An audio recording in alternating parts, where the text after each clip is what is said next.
Hello, നമസ്കാരം. വീണ്ടും ഒരു എപ്പിസോഡിലേക്ക് എല്ലാവർക്കും സ്വാഗതം. ഇന്നത്തെ സ്പെഷ്യൽ എപ്പിസോഡിൽ ഉണ്ടാക്കാൻ പോകുന്നത് കരിവേപ്പില കൊണ്ടുണ്ടാക്കുന്ന ഒരു ചട്നിയാണ്. നല്ല അടിപൊളി ചട്നിയാണ്.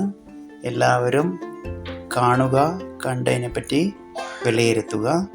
ഇതിന് വേണ്ട ഇൻഗ്രീഡിയൻസ്: 5 ടേബിൾ സ്പൂൺ ഉഴുന്ന്, 4 ടേബിൾ സ്പൂൺ കടലപ്പരിപ്പ്, 12 വറ്റൽമുളക്, മല്ലി 4 ടേബിൾ സ്പൂൺ, ജീരകം 2 ടേബിൾ സ്പൂൺ, പുളി ഒരു വലിയ നാരങ്ങ വലിപ്പത്തിൽ എടുക്കുക, ചെറുനാരങ്ങ വലിപ്പത്തിൽ.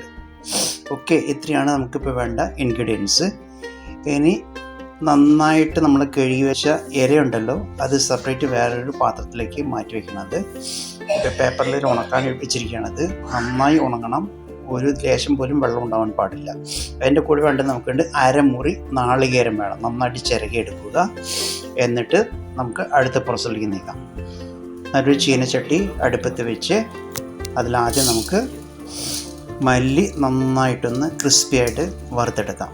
ഒരു ഇളം ബ്രൗൺ ഒന്നും കൂടെ വരുന്നവരേക്കും നന്നായിട്ടൊന്ന് വറുത്തെടുക്കാം നമുക്ക്.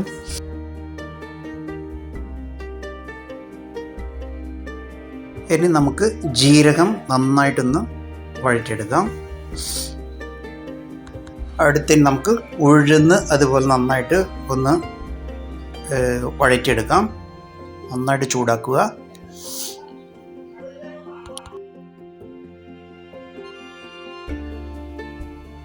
ഇനി നമുക്ക് കടലപ്പരിപ്പ് നന്നായിട്ടൊന്ന് വഴറ്റിയെടുക്കാം. എല്ലാ ഇൻഗ്രീഡിയൻസും നന്നായിട്ട് വറക്കണം. മുളക് അതുപോലെ പുളി ഒഴിച്ച് ബാക്കിയുള്ള എല്ലാം നന്നായിട്ട് വറുത്തെടുക്കുക.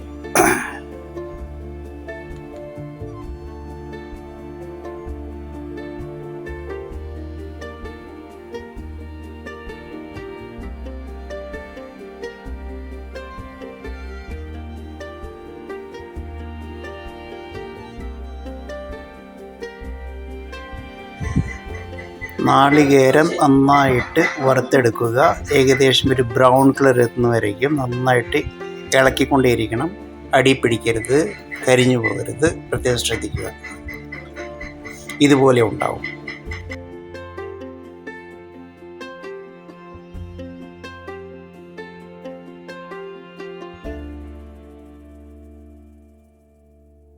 അടുത്ത് നമുക്ക് വേണ്ടത് 1.5 ടീസ്പൂൺ എള്ള്.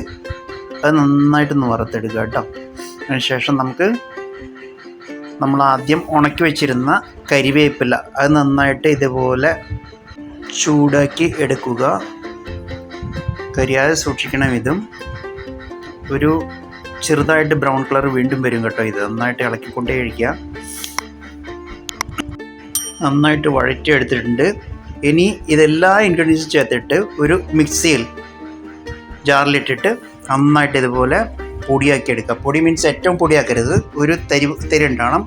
ആവശ്യത്തിന് ഉപ്പും ചേർക്കുക. പുളിയെല്ലാം ഇട്ട് നന്നായിട്ട് എടുത്തതിന് ശേഷം ഇത് ഇതുപോലെ ഉണ്ടാവും ഈ നമ്മുടെ ഉണ്ടാക്കിയ കരിവേപ്പില ചട്നി. ഇത് നമുക്ക് റൈസ്, ചപ്പാത്തി, അതുപോലെ കഞ്ഞി, ഇതുപോലെ വേറെ എന്തെല്ലാം ഉണ്ടാക്കുന്ന അതിൻ്റെ കൂടെ എല്ലാം സൈഡ് ഡിഷായിട്ട് നമുക്ക് യൂസ് ചെയ്യാം. എല്ലാവരും ഇതൊന്ന് ട്രൈ ചെയ്ത് നോക്കുക. ഈ ചാനൽ പുതുതായിട്ട് വരുന്നെങ്കിൽ നിങ്ങൾ സബ്സ്ക്രൈബ് ചെയ്യുക, അതുപോലെ ലൈക്ക് ചെയ്യുക, ഷെയർ ചെയ്യുക. നിങ്ങളുടെ ഓരോ ലൈക്കും ഷെയറും ഞങ്ങൾക്ക് മുന്നോട്ട് പോകാനുള്ള പ്രചോദനമായിരിക്കും. Thank you so much for watching the video.